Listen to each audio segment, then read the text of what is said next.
નમસ્કાર, આપ જોઈ રહ્યા છો નેશન પ્લસ ન્યૂઝ. હું છું આપની સાથે હેતલ વગર. શ્રી સોમનાથ ટ્રસ્ટી મનોદિવ્યાંગ બાળકોને આતિથ્ય આપી ધ્વજા પૂજા ભોજન પ્રસાદ કરાવી હતી. 80 દિવ્યાંગો અને એમના સેવકોએ સોમનાથ મહાદેવનું આનંદપૂર્વક ધ્વજા પૂજન કર્યું હતું. પ્રધાનમંત્રી નરેન્દ્ર મોદીની અધ્યક્ષતામાં ટ્રસ્ટની દિવ્યાંગ ફ્રેન્ડલી સુવિધાઓને પ્રત્યેક દિવ્યાંગ સેવા સંસ્થા બિરદાવી રહી છે. સોમનાથ મહાદેવના દર્શને આવનાર યાત્રીઓને અગ્રિમતા આપીને તેઓને સરળતાથી શ્રી સોમનાથ મહાદેવના દર્શન મળે તેવી સુલભ યાત્રી સુવિધાઓથી સુસજ્જ છે.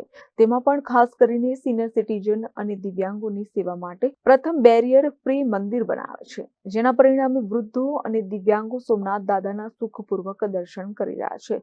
જૂનાગઢ અને ગીર સોમનાથ જિલ્લાના મનોદિવ્યાંગ બાળકોની સેવા કરતી સાંપ્રત ટ્રસ્ટ દ્વારા શ્રી સોમનાથ ટ્રસ્ટને 80 જેટલા દિવ્યાંગ બાળકોના દર્શન પૂજા હેતુ સંપર્ક કરવામાં આવ્યો હતો.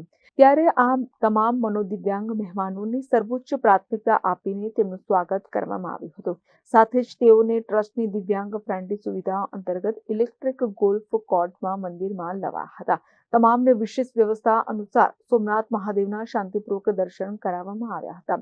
સાથે ટ્રસ્ટના સંકીર્તન ભવનમાં મનોદિવ્યાંગ બાળકો અને તેમના સેવકોને ભક્તિભાવપૂર્વક ધ્વજા પૂજન કરાવીને તમામને દાદાનો પ્રસાદ આપવામાં આવ્યો હતો. આ સાથે સોમનાથ દાદાના ભક્તો તરીકે તમામ દિવ્યાંગો અને તેમના સેવકોને મહાપ્રસાદ સ્વરૂપે ભોજન કરાવવામાં આવ્યું હતું. સાંપ્રત ટ્રસ્ટના સંચાલક મહેન્દ્રભાઈ પરમારે આભાર વ્યક્ત કર્યો હતો. અમારી સંસ્થાના 87 બાળકો અતિ ગંભીર દિવ્યાંગ બાળકો છે.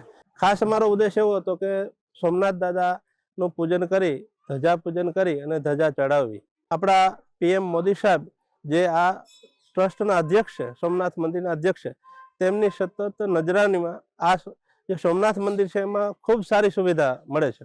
દિવ્યાંગો છે જ વીઆઈપી છે. આ મંદિરને એવી એક લાગણી અને એક એમનો નિયમ છે કે દિવ્યાંગો આવે એમને મંદિર સુધી કઈ રીતે લઈ જવા, એમને કોઈ અગવડતા ન પડે, દિવ્યાંગોને તમામ સુવિધા આપી. અમારી 87 બાળકો જે છે એમને બસ લઈને આજે આવ્યા તો ઠેઠ મંદિરના પરિસર સુધી તમામ સ્ટાફ બધાએ સતત સહકાર આપી અને મંદિરમાં અમે જે પૂજા કરી એમાં સતત સ્ટાફ સહકાર આપી અને જે આ મંદિરની જે સુવિધાઓ છે કે દિવ્યાંગોને કોઈ અગવડતા ન પડે, મંદિર સુધી લઈ જવા, ધજાનું પૂજન કરી અને તેમજ તેમને ભોજનની પણ વ્યવસ્થા કરેલી છે. તમામ પ્રસાદી આપેલ છે. એટલે આ જે મંદિરમાં ખરેખર જે વ્યવસ્થા છે એ મંદિરના ભાગરૂપે સોમનાથ દાદાના દર્શન કરીને ધન્યતા અનુભવે જ છે. પણ જે પીએમ મોદી સાહેબની જે એક લાગણી છે દિવ્યાંગો પ્રત્યે, દિવ્યાંગોનું એક અલગ નામ આપેલું છે, મોદી સાહેબના જે એક અભિગમ છે એમાં આ સોમનાથ ટ્રસ્ટમાં ખરેખર સારા કાર્યો થાય છે.